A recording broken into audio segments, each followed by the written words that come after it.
Hello, everyone. Hello, hello. I have got my dear friend Pedram with me tonight. Hello, Pedram. Hello, hello. Let me tell you something, guys. Like you don't know Pedram yet. Maybe a little bit because he did contribute to one of our collaboration books, kind of way in the beginning, a couple years ago, and there is not. I would be hard pressed to find a more generous, open, loving person that just does it so naturally and so effortlessly, seemingly, to just be completely present with his friends, and that's Pedram. He has been a friend of ours, me and my husband's, for gosh, at least 5 years at this No, it's point. about 8 years now. 8 years, yeah. 7 years, yeah. Sharing, I got to tell you, like you find spirit in, a multitude of different ways, right? We find spirit, but when you have a meal, when you share a meal with Pedram and his family, that is like all encompassed love. You just feel like you're in a little cocoon of love. And there's always a lot of food, which is also a really great benefit. So Pedram, thank you for being here with me and just spending this time with me. I really appreciate you.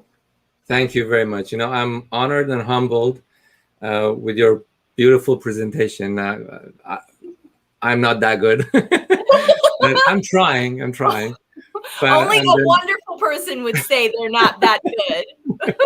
I love you and Todd. You're like my brother and sister, and it's funny that from the first day I was looking for some hypnotherapy, and I came across your ad on Groupon. And it's funny, there was like 10, 12 other Groupons ads back then, but for some reason yours just like was bold. I said, this one for some reason stands out, so I don't care. I didn't even read the other ones. I just submitted yours, and from the very first moment I got connected. So we know each other, someone from one of our past lives. I would yeah, sure that. Yeah, it was the easiest moment of connection. Yeah, I was like, absolutely. oh, my brother's coming. My brother's here. I didn't realize that. Wow, it's been a while. Yeah. Absolutely the same feeling. And I could tell the authenticity and your passion about helping people. It was not a business to you guys. I could tell that it was helping others. It was basically bringing them out of their whatever problem they had. You were passionately looking into how to help, and both of you, you have the yin and yang perfectly assigned to get this done. So yeah, yes, it's phenomenal. And it's funny because, go ahead, sorry. No, because it's funny because it was about the days that I was like very passionate about writing my book and all that stuff, and when I saw you guys, we sat at Persian room for some dinner, and we talked about the givers and receivers, and everything matched. I said, you know what, I think I need to learn from these guys. And from that point, definitely the relation happened. Yes. Yeah. Well, that's right before you said that, I was thinking in my head the givers and receivers thing that you brought to our attention that Todd and I touch base on every once in a while, and we actually restructured our business based on the concept that you provided to us around givers and receivers. Are you willing to just talk a little bit about what that means? Because I think that would be just great for people to get, because it's huge. I would love to. And I am sorry that the book hasn't finished yet. I'm still in the process. It's just the life has got so many distractions, and of course this is an excuse. You can get everything done if you want to. But yeah, because I always read about people's psychology. I love to sit in a corner of a mall and look at people and just imagine what's going on in their life. So, and then I always heard like psychologists mostly talk about what your character is. Like you're introvert, you're extrovert. The introvert characters are like this, and extrovert characters are like this, which is great. It's very fundamental, but it really doesn't help me. It would be like you tell me, Pedram, you have glasses on and your hair is like dark brown and you have a goatee beard on. Okay, thank you very much for telling me that. I kind of knew that, but I wanted to know how to use that. That's where the idea of givers and receivers came to mind, that it's basically not what you are, which you were born with. That's me. I am an introvert, for example, right? And that's what I'm born with. That's my bios. That's my internal character. But how I can use that is to actually practice and experience be using that in an extrovert version. And that's where the givers and receivers come to mind. Because, like, for example, introverts, you can grab a pencil and pen and start writing, and the things will come off of your mind. It's not off your experience, or an artist can start drawing something that he has never imagined before. He's never seen it anywhere else before, right? Yeah. So they have the receiving portion by nature. So they're constantly receiving from the universal mind, right? But what they have to do, their response, it's their responsibility, it's their purpose in life, is to give it. I mean, if an artist make the best, portraits and just sit in a corner of their house or in their closet because they're shy that people might not like it, they are not fulfilling their purpose. And the other way is like that extroverts. An extrovert is loud, they want to talk, they want to connect, and that's their nature. Whether they want or not, it happens to them naturally. So their purpose is to be giver. That's where the name of the givers and receiver come from. So they are a receiver. That's where the name because they automatically give. So if you give an information to an extrovert and say, don't tell anybody, everybody's going to know about it. They automatically give it away. So their purpose in life is to receive it. Like, for example, let me give you a good example that people might know more. Let's say Dr. Wayne Dyer and Tony Robbins, right? Mm-hmm. I would put Dr. Wayne Dyer in a giver portion because he automatically receives. But what he did best was giving it away, to practice the being extrovert, go on the stage and talk to thousands of people, open-hearted and clear, right? Yes. So he fulfilled his purpose. On the other hand, Tony Robbins, he's an extrovert. He can talk loud. What he did perfectly to fulfill purpose was gather information. If you see, Tony Robbins does not like meditation. He practices it, but he doesn't like it. He's admitted it a number of times. He said, I cannot meditate, but he does it. Like he tried to experience that side of the yin and yang, basically, feature. And then he's great at collecting information and then putting it together. And then the rest is by nature comes. He just gives it away so easily. And that's where the books comes in. So because it has different chapters that will, first of all, guide you on whether know yourself. Either you know yourself or you don't know. Because a lot of people are confused. Am I introvert or am I extrovert? Because a lot of them can be influenced by where they were raised, how they were treated, what they were programmed over time. But that's not the bios inside. So one of the questions that I would like to ask the audience here too, which is effective 90% of the time. I say, close your eyes for a moment and imagine you are in a beautiful view with the lake in front of you. Beautiful lake, peaceful area. And then you have a track around the lake that you can run. Beautiful runway. You can enjoy the nature and run as much as you want. And also you have a very good spot that you can sit and close your eyes. Even though you're in such a beautiful view, you can close your eyes and meditate. Which one you would rather do? Okay, well, I was going to even say, why am I running? Like that 90% of the time. It's funny because that will respond a lot of questions. But again, the what this concept that we're talking about is not black and white. Right. Yeah. It's a number basically from 1 to 100, for example. But somebody could be 49% giver and 51% receiver. It's very close. So the first few chapters, we tend to just know ourselves and figure out, okay, what I am. And then after that, we switch into the purpose. So now that you are this, can you practice this? If you are good at writing, can you go and share this writing with other people? Like for me, one of the hardest thing was to speak in public. As an introvert, I was furious to, just scared of talking in front of people. It's funny. Once I had some papers in my hand that I had to read for some event, and I was shaking so bad the papers flew off of my hand to the people. I was like, okay, I guess you need these then. Yeah, I know what I'm talking about. I don't even need those papers.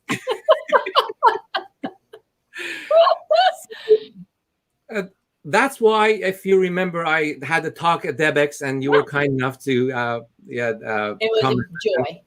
That was one of my biggest challenges, because I said, I am writing this book about if you are a receiver by nature and you have to give by responsibility, what are you doing about it? It's not going to work if you sit in your home and think positive and maybe once in a while post something on Facebook or Instagram. That's not going to do what you want to do.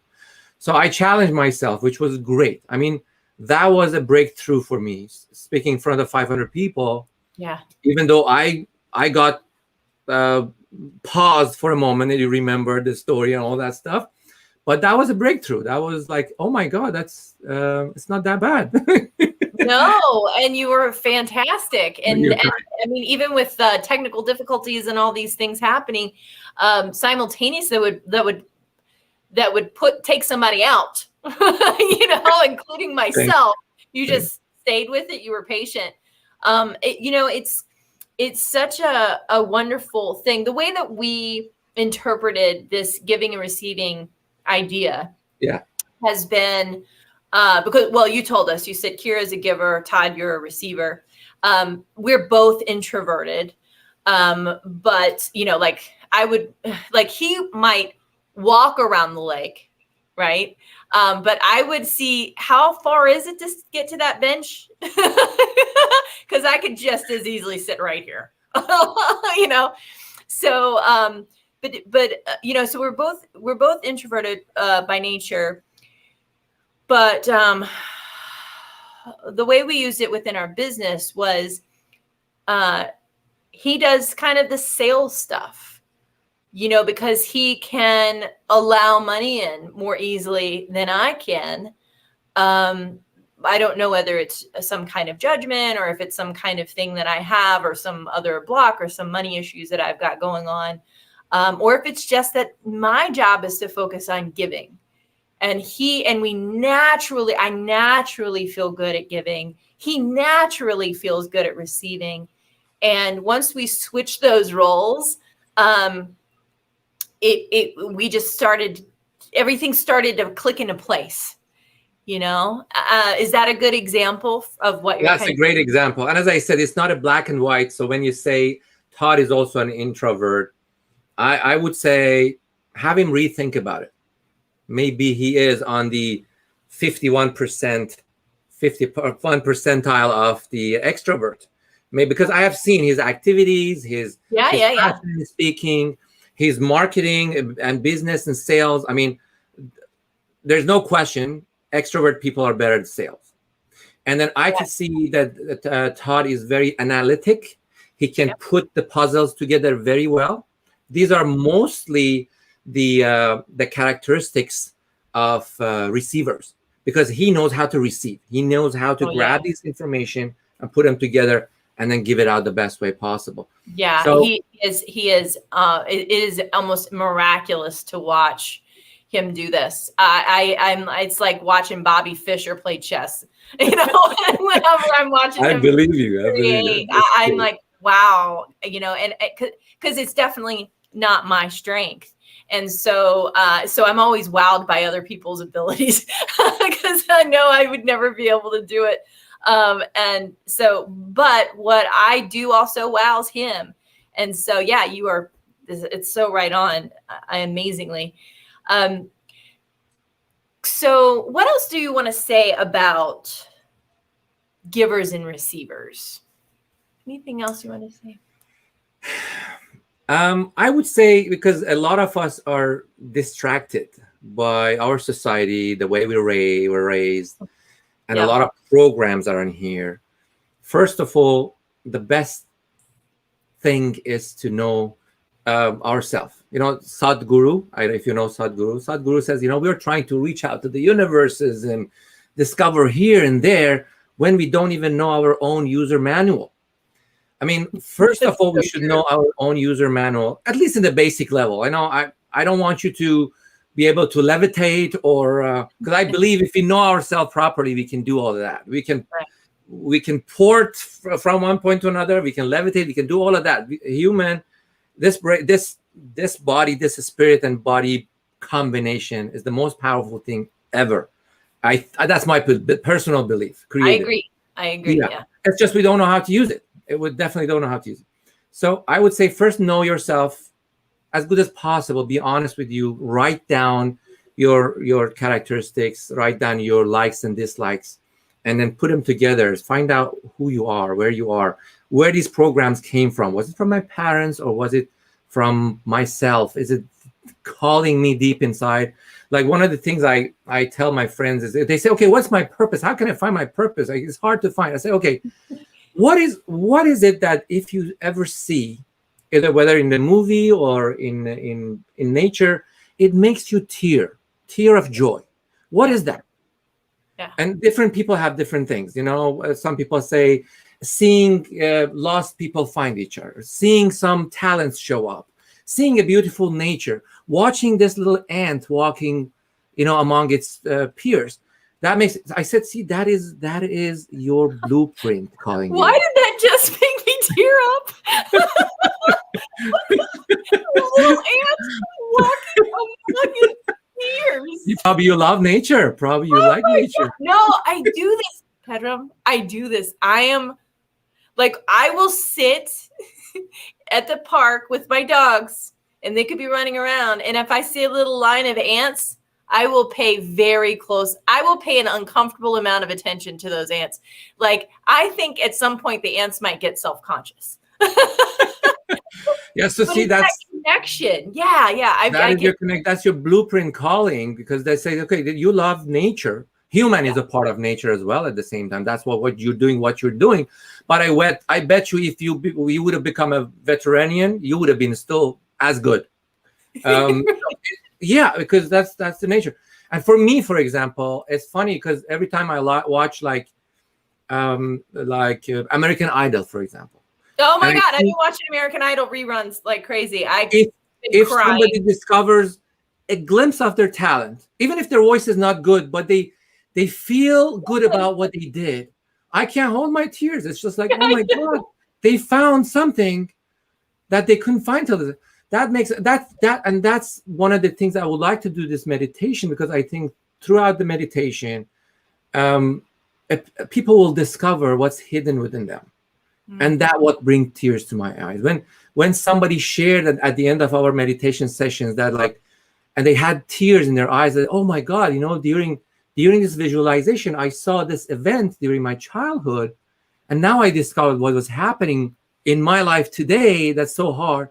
That would bring tears to my eyes. I said, when they discovered something that was hidden within them, that what lights me up, basically. Yes. So know themselves, find out what their inner bios or blueprint is, and then try to practice giving. Whether you're a receiver or giver, at the end of the day, you have to share it with others. That's the whole path. And then I think that will contribute to generally human consciousness growth, and that's what we need. Some people might say, I'm nobody here. Why should I share my poets? I say, no, their poets are beautiful. Why can't you share? Says, yeah, there are a lot of more better poems out there. This is nothing in comparison to them. I said, you don't know. There might be one sentence in one of your poems that might help one person out of this 8 billion population in the world, that might change their life. Do you know how oxygen was created originally in the planet? No? A lot of No. people think it's was created by trees and plants and greens, but that's not actually it. There's a small molecule in the water. I don't remember what it was called. You can watch a Netflix series. It's called The Big Rock. It talks about Earth, and that's where they described it. And that was the first time I heard it. They said these cells were first created on Earth, and they were on planet for millions of years and did nothing. And then at some point, one of them said, you know what? I can grab light and create oxygen. So that little molecule started creating oxygen. The rest of them said, oh, no, this one did. We can do it too. Yeah, and that's where the actual oxygen came. And then the greeneries and everything else after that started. I said, what's the difference between in this universe? I mean, I was thinking about the universe last night. I was like, oh my God, what are we in this universe? So even though I might think I'm nothing in this universe, it's like that little molecules in the water. If every single one of us say, you know what, I can sit and connect, and within this connection, I may receive some information that might help. And then I share that information with somebody else. And the other person might say, you know what, he did it. Why don't I do it? And if everybody get connected, I mean, that's where I believe that's where the consciousness is going. That's where humanity is growing to. But we'll just speed it up if we do that. Right. Because it's really about our development. You know, like the Mother Teresa thing. It's between you and God. It's not between you and them. It's not between you and their criticism, or it's not between you and their judgment. It's not between you and your own judgment or own fear. It's not between you and anything out here. It's between you and God anyway. And that to me is, it helps me inform my decisions on, what drives me to allow myself to share, or just let go of what I think I'm supposed to be doing or not doing, or that kind of thing. And I think it's what's driven, all these books and stuff like that, because giving people that space is vital. It's the molecule sharing the idea that it can catch light and give off oxygen. I am in love with that whole idea. I love everything. I think we can come to terms with every challenge or difficulty in our life, in our consciousness, in our awareness, or outside of our awareness, through nature. I mean, nature shows us everything. I mean, it's the purest form of mathematics and evolution and creation that has ever existed. It's pure, it's untainted, it's truth. Perfect. Yeah, it is. It's perfect. So that's such a beautiful understanding of that. So that brings me to things like peace. We had kind of talking about peace. And when do you find the most peace in your experience, in your life? What brings you peace? One of the things because some people that used to come to our meditation sessions, they said, we're not good at meditating. We cannot empty our mind. I said, meditation is not about that. Meditation is, let's say I'm walking you through visualization meditation. And at some point in time, even for a few seconds, you lose track of time and space. You don't know where you are. You don't know what's happening around you. You cannot hear anything. Even though you're thinking about a lot of things in your imagination, you're looking at the trees and the storm and the river and all that stuff. So a lot of things going on in your mind, but for a moment you will lose where you are. You don't even know where you're sitting. That's when you're meditating. And then they said, okay, so then how can we make it faster? I said, okay, meditation is not about quiet mind. It's about being in peace with everything that's happening in and around you. So in our meditation, say, close your eyes, actually listen to everything around you. Listen to the kids shouting on the neighbor, or the cars beeping outside, or the fan um, wumbling around your head, all that stuff. Just listen, and then come in peace with them. Say, you know what?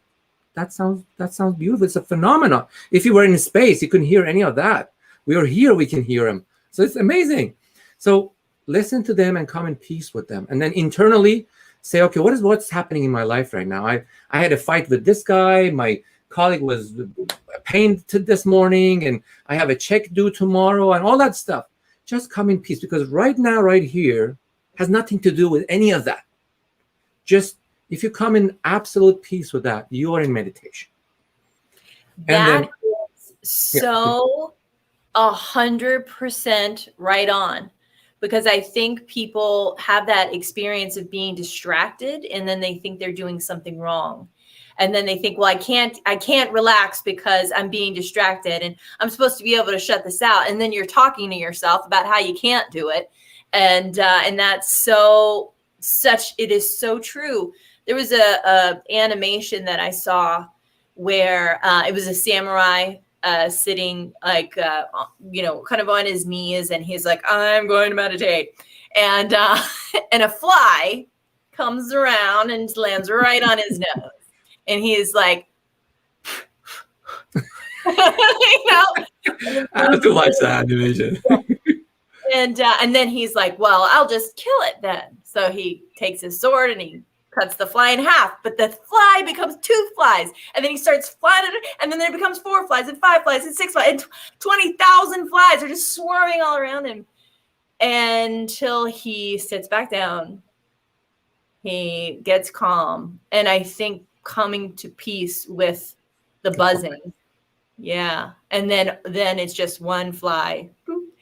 And he is like so cool with that 1 fly now, I love it. If you ever find that, please send me a link. I love to see that. Yes, I will. That's exactly. I will. Yeah. Because I think meditation and getting in peace is like a practice. It's like a workout, going to gym. Nobody expects you to go to gym on the first day and lift 1,000-pound weight. I mean, nobody expects you to do that. So nobody expects me to do that either. What do you mean? Todd might be able to do it, but not. Yeah, so it is the same thing. At the beginning, we have to start with coming in peace with the surrounding, and then the coming in peace with ourselves, which is the harder part, actually.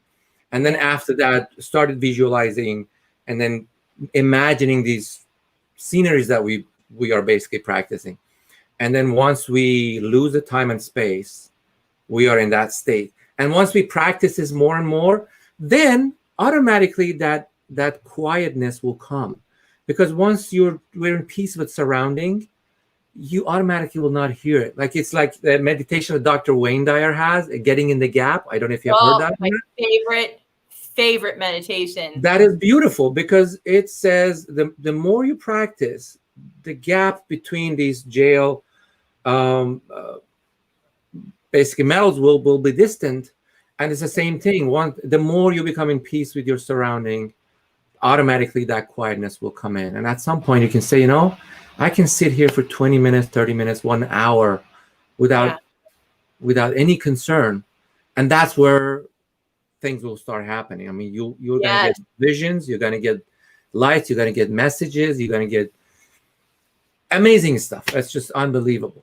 I mean, like I just told you the story about that 444 number. Mm-hmm. I was in a praying state I was not meditating. I was just praying. So I was in peace with what's happening around me. And it took like 40 minutes. I didn't realize I was in prayer state for 40 minutes. And then all of a sudden this came up. I mean, I would have never planned for that. Yeah. And just so that you guys know who are watching, is that his phone suddenly came on, and it was right at 4:44 in the morning. And then he looked at his phone for a moment, and then an Instagram thing popped up that said, "Hey, are you getting a message? Are you seeing triple numbers?" So basically the Instagram message was like, are you getting 444-111-555 numbers constantly? And it's funny because it was from a account that I was not following. It was just an ad. And the message was, if you're getting 444, that means your guardian angels are trying to communicate with you. Just listen to them. And I told Kyra, I'm going to repeat it again. So I said, I'm not going to go to sleep. I came back to my computer downstairs. I said, I want to do something profound for my meditation sessions. What should I do? The first step is to have a good website that I can put some information in. And I went to the domain search and I typed unitymeditation.com, and that was available. I mean, that was like a miracle. People who have looked for domain names, they know what I'm talking about.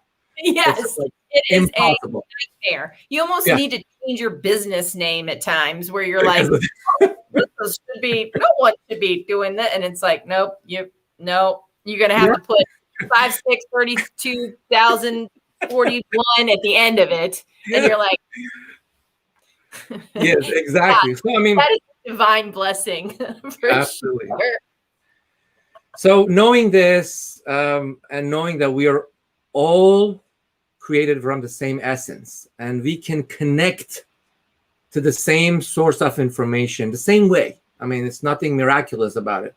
It just needs a little bit of time per day for ourselves. I mean, life is distracting, but if anybody tell me I don't have 10 minutes a day to sit for myself, I won't believe that, because that can be 10 minutes off of your sleep time. That can be 10 minutes off of your lunch break time. Sometimes during the day, I go sit in my car outside, because inside the office, I'm too distracted. So I go sit in my car. Even if I have to keep my car on so the air conditioning working, I sit there for 10 minutes and then calm down and connect and then go back to work. And then the effect is miraculous. I mean, it's a whole different thing. I mean, yeah. Yeah, that is exactly. When I worked at a bank, I worked for Wells Fargo at one point in my crazy wild life ride. And I was so stressed all the time in that job. It was during I think it was during one of the economic collapses, of course, because I don't do things small. And I was talking to financial advisors all day, every day, and they were stressed. They were freaked out. They were having a time.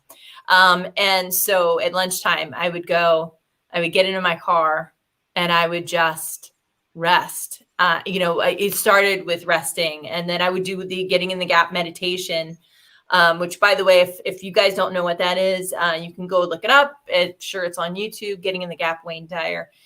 But basically work through a sentence, which is, for him doing it, he did the Lord's Prayer, because most American folks know the Lord's Prayer. I mean, we're all taught it, at least in the South, everybody knows it. And so you don't really have to think about the words too much. It could be any other sentence, I think. But basically you get to the end of a word, and then you think of the next word and the letter of the last word and the letter of the next word. And then you just try to slip in between the two words and just stay there as long as you can without having thoughts. As soon as you have a thought, you move to the next word, and then you do it again and again. And it really, I could stay. This is such a good reminder. I've been thinking about getting back into this practice. You are my angel, my friend. And so I would go into that gap, and I could stay there for, first it started with 5 seconds and then it became 10, 20, 30 minutes. And I'm like, I just got to the first word, but I'm so at ease. And then I would still force myself to do the rest of the thing because I'm OCD. But I'm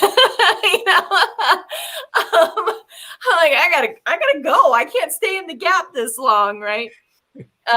No, but yeah. So that is incredible. Yeah, I have just loved spending this time with you, Pedram.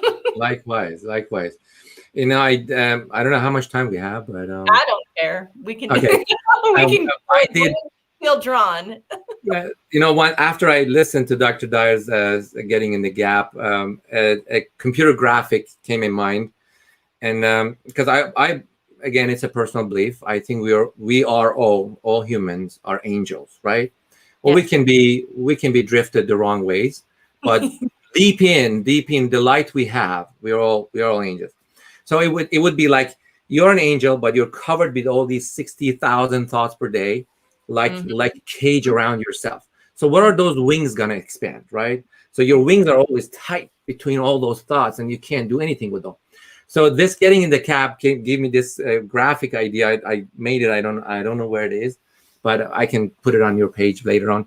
Sure. But it gave me this cage and this little angel baby sitting inside that had the potential to play with planets and galaxies. That was his toy, right? But he was stuck in this cage, and the wings were closed. But then when you meditate and you get this gap, you let your wings to go outside of this cage. And once you really expand, and there's no cage, that's when you become like Rumi, you become Jesus, you become Buddha. I mean, that's when you really reveal your angelness and you can fly. I mean, once we know how precious we are and how valuable we are, and try to reduce these distractions and do the right thing always, I don't think anybody wouldn't want to be an angel or reveal their angelness. Yes, that's so true. I think that some of us on this journey, me included, have definitely had moments of that will definitely take us out of that flow and harmony, which is, if I show my angelness, what's going to happen? Will I get killed with sticks and rocks? But the truth is that when you show your angelness, you start with safety. I think safe people who love you and accept you and care about you, and want you to be your angel self. They want you to be fully living out loud, right? And then and then we get a little bit of gumption and get further along in that journey. But ultimately, when we really are living that angel self, I think it becomes just a part of our daily experience. It's, we're our angel self at the grocery store, we're our angel self at the gas station, we're our angel self, and we don't have to proclaim it. We just are it, just the embodiment of it. And Pedram, I feel that so strongly with you, with your angel self. My angel self sees your angel self 100% of the time. Thanks. And so, I think when people are learning about this aspect of themselves, of getting into this peaceful place and this harmonizing with their truth, that it won't be a matter of, because I think it's the ego that comes in that says that you should be afraid of your angelic self. Yeah. But you're just embodying it. And I just love this. It's so great. I feel so free to express myself because I feel so safe with you. Likewise. Likewise, absolutely. You just mentioned ego. I just want to tell this to audiences if they don't know. One of the things that Dr. Wayne Dyer used to say, I loved it. He said, ego means edging God out. So whenever ego is kicking in, just realize at that moment, you're not your angel self. Just try to get back. And it's interesting because it's, again, like that exercise, like that going to gym, and over time you can lift heavier weights. The more you be your angel self, the more you will see your surrounding showing their angel selves to you as well. You can come across a restaurant with a very grouchy waitress, for example, with other people, but as soon as you sit on your desk, I have experienced that firsthand here. I could see that he was pretty nasty with that other table, and between the time he walked from that table to our table, he took a deep breath and came to our table with a smile. I was like, what happened to that person? I was scared to even talk to him, but I mean, because you are basically reflecting what you are, and they will reveal what they are within. And again, as Dr. Dyer says, I love Dr. Dyer. I miss him a lot. He says, you will see when you believe it. So when you believe everybody has an angel self, that's what you see in them, and that's what they're going to reveal to you. I mean, it's inevitable. So I personally think if somebody goes wrong, either there is a lesson for you to learn in that. Either you have to practice patience, you have to practice forgiveness, anything, or you have touched your non-angel self at that very moment. Maybe you Yeah. became judgmental about that person. Maybe you were, you know, thinking wrong about that person. That's why they revealed whatever they revealed to you. But So yeah, I think this is such a good distinction. I think I might be wrong. I haven't reached enlightenment. But if we were to consider this for a moment, and we know we're here, we're in these dense bodies, we are gravitied to the earth, right? Gravity is a word. And so, but what I liked, and what the inference that I'm taking from what you said was that if you have an experience that you don't like, you're touching that non-angel self or that ego self or that other part. And it's like, oh, wait, that's okay. Because my angel self, that my angelness that's coming out and that's here and available at all times, that can be also touched, can also be flowed. And that is okay. So every once in a while I go to the not.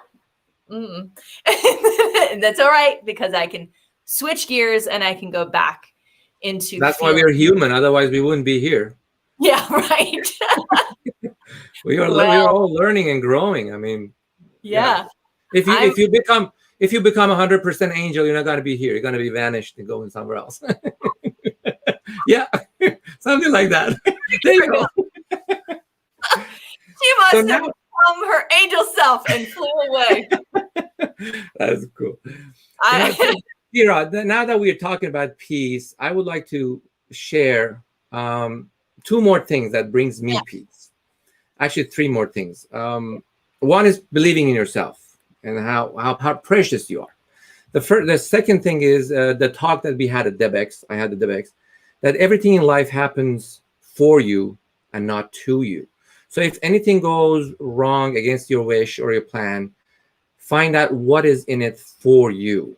And that also gives you a lot of peace of mind, even though sometimes it might be very hard to find out. Somebody might be hurting from a burn, and they say, oh my God, it's hurt. What is it in good for me? Just take a deep breath. That burn is going to heal eventually, but find out what was in there and gain back your strength. So that also brings you a lot of peace, because you might be going in the street, somebody might come across your car, and you get angry, all that stuff. See what was in it for me. And the simplest example could be, okay, maybe that delayed me for a few seconds so that I don't have an accident 5 minutes down the road. That just brings you peace. You don't have to get angry for the rest of the day about that other driver. The third thing that brought me peace was I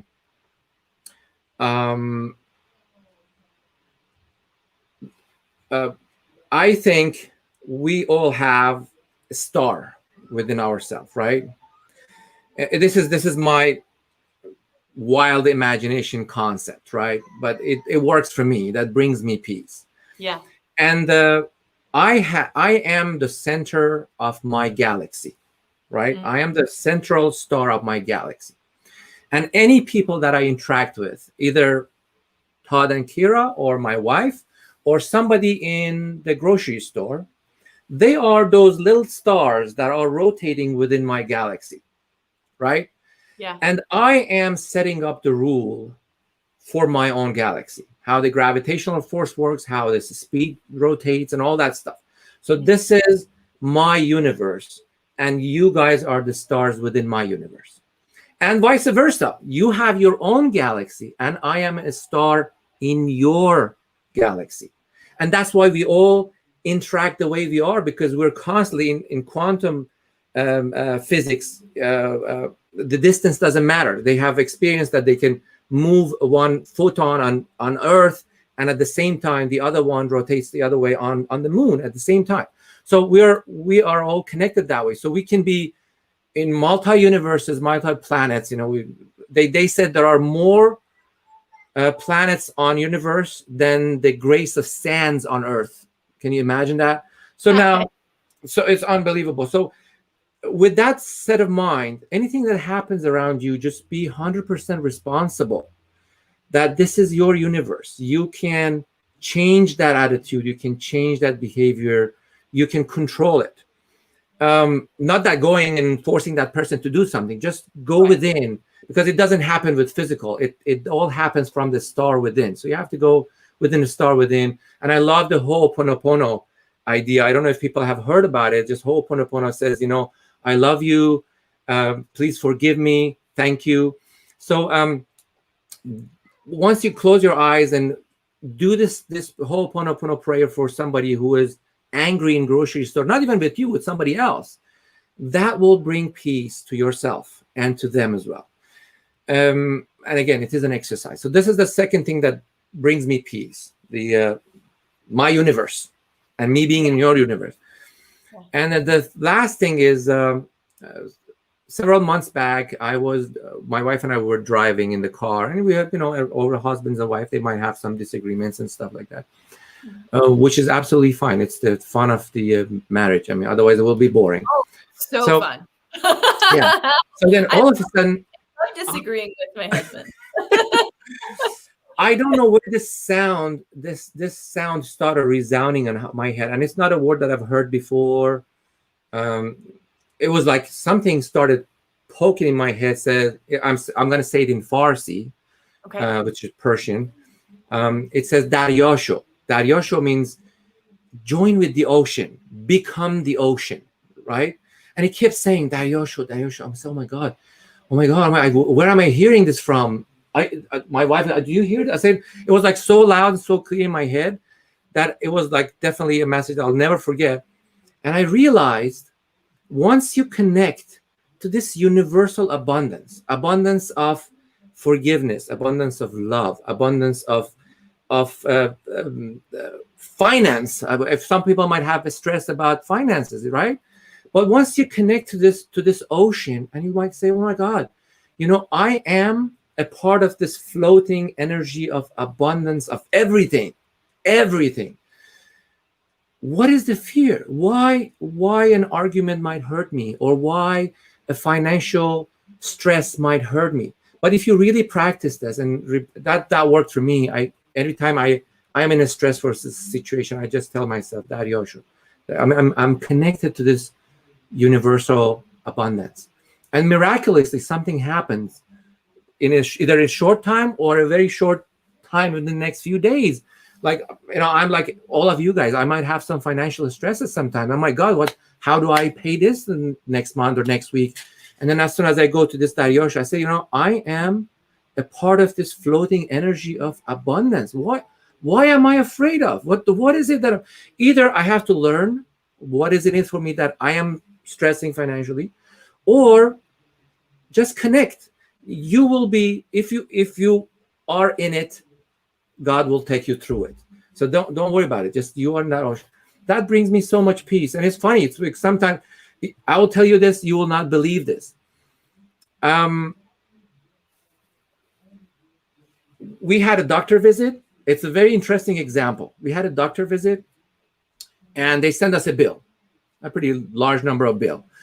And I was like, oh my God, first of all, I don't want to pay it. Second of all, how can I pay it? It's pretty big. What should I do? And I started getting on the phone with this medical company. I said, you haven't filed for insurance, all that stuff. And they had the wrong address. And they were pretty firm that you have to pay this. I said, no, you know what? I want you to submit it to my insurance, and then let me find out what happens. And it's funny because that specific thing, medical thing, the insurance had a cap for that amount, right? Mm-hmm. So they said, okay, for this problem, insurance has to pay, let's say, $1,000, right? But this patient's medical firm is only charging them $600, right? The insurance sent me back money, check on that visit. I've never seen that. Insurance only pays. I never see that either. Only pays whatever they're charged for. But not only they paid the amount of that medical firm, but they also send me a check of the difference of what they had to pay and what the insurance didn't charge. The company didn't charge them. I said, thank God, I am connected. I can use this money now. Oh my gosh. I did this one time, Pedram. So I was really in the flow of following guidance and spirit, and not that I'm not now, but it was at the beginning of my process. I think that God gives us universe, spirit, whatever, the God of your understanding, gives us a little bit of an incentive. I feel like we get a little incentive, especially when we start out our journeys as spiritual beings and healers and prognosticators, etc., to let us know we're on the right track. I really feel that's true. So I was at my wit's end. I had bills in my hand. I was early 20s. I had bills in my hand. I had just started this journey. And I was like, I can't pay this. I'm doing healing work. I don't have clients. I don't know what I'm doing. But I know in my heart that I'm supposed to be doing this. And if I get a job, it's going to pull me out of that. And I might not get back, So I took the bills, I lifted them up in the air, and I said, God, if you want me to keep doing this, you have to pay these. And then I put the bills down and I let it go. And I said, it's not up to me anymore. This is out of my hands, guys. Less than a week later, I got a check, get this, from the IRS. I believe that. Yeah, from the IRS. It was not the right time to get a check from the IRS. There was no reason for me to get a check from the IRS. I'd already done my taxes. There was no refunds coming to me.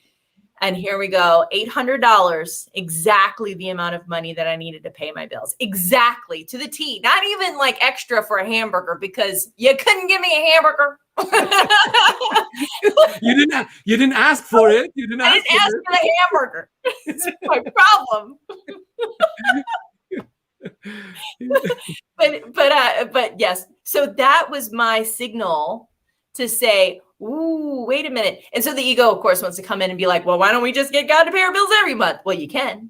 But I think there's something sacred in the special moments like that to create and allow. Absolutely. Really. No, once you're authentic with yourself, and once you're really connected, and you're not like on your egoistic side to be lazy or to take advantage, all that stuff. I mean, universe is always there to support you. Oh yeah. I am very committed to the understanding and belief that you take one step toward God and God just comes running at you. That's just true. Running at you. That to me is such a beautiful, beautiful thing. Pedram, one of the things I want to cut you here for a moment. One of the things I love about you and Todd is also you do what you do, honestly, with no expectations. Of course, you have a business to run, but I can tell that you're not doing this to get something back in return. You're doing it because it feeds your soul and it feeds the universe. And I think that's one of the things that if people are doing a favor, just do it for the sake of God, universe, Tao, whatever you want to call it, love. Just do it purely without any expectation. And trust me, it will come back to you tenfold when you need it the most. Yes. It's unbelievable. And I have experienced this countless times. I cannot tell you how many times.